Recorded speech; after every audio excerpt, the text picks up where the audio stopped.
In this session, I thought it would be a good idea to make you aware of something that is often overlooked by far too many bass players, and even those that have already been playing for a while. As we're at the start of these lessons, I think it's a perfect opportunity to share with you some advice about strap position, how to wear your bass, and how some small changes now can greatly help you in the future. Being able to play any musical instrument requires some form of interaction. The bass guitar, as we've already seen, is just a collection of wood, metal, a few strings and a handful of electrical components. Now, when I say it like that, the instrument that we both love doesn't actually sound that exciting, does it? But unfortunately, that's all that it is, unless we interact with it.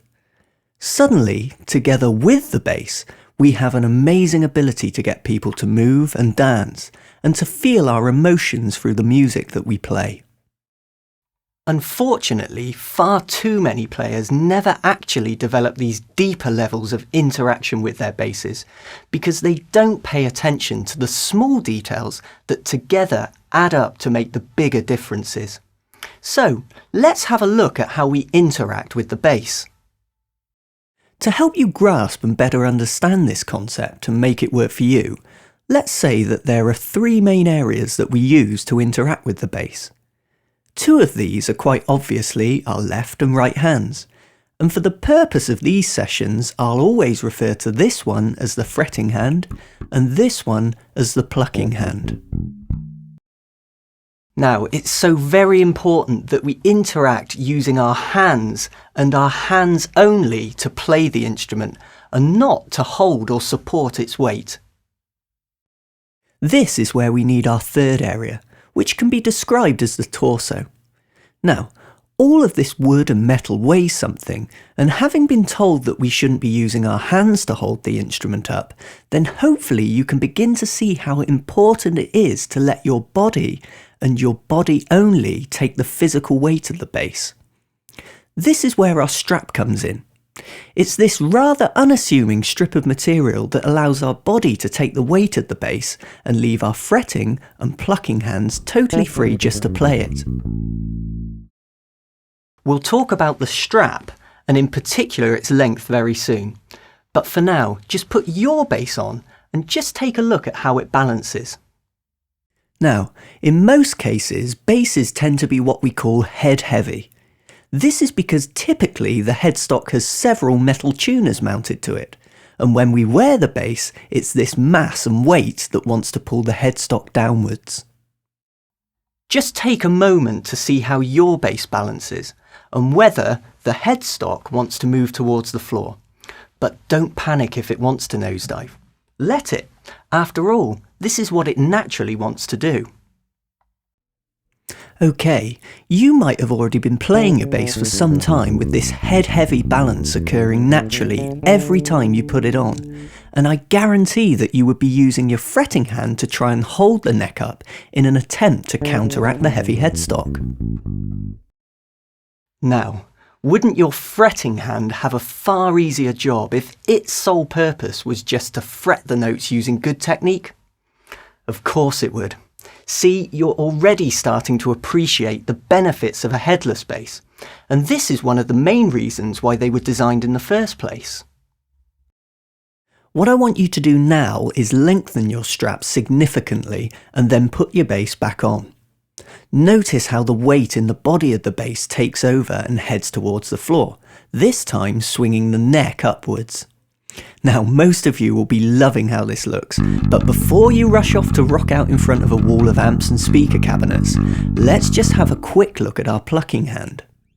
In order to play a bass that's down by our ankles, we would have to reach down to the strings with our plucking hand. This action of reaching down towards the string has a tendency to tense up our forearms and fingers, which in turn makes plucking the strings of the bass that much harder to do, especially if we want to pluck them with any degree of accuracy and consistency. In a nutshell, trying to play a bass down by your ankles puts unnecessary strain on your plucking hand and severely limits the development of better and much more efficient technique. So, How long should we have the strap and how should we wear the bass? Well, firstly, I'm a firm believer that how you wear your bass should ultimately be comfortable. After all, everyone's different and unfortunately there's no one-size-fits-all rule that applies here. Go with what works, but, as we've already seen, there are some really significant points to take into consideration when making adjustments to your strap. The biggest piece of advice I can give you is that the strap should be of a length that allows your bass to balance evenly on your body, allowing your fretting and plucking hands just to get on with their individual roles. The sooner you can make this happen, the quicker, better technique will develop. Now, I settled on my strap length after really looking into all of the areas that I've just shared with you. So hopefully you'll be able to really fine-tune how you interact with your bass. As you can see, the bass balances in a natural way on my body, although some of you may be thinking that my bass seems a little high due to the strap being so short, but there is a reason for this.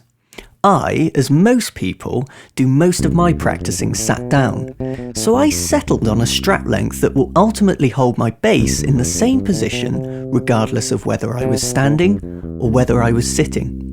This way, any technique that I learn sat down feels exactly the same when I apply it stood up, as I'm always interacting with my bass in the same way.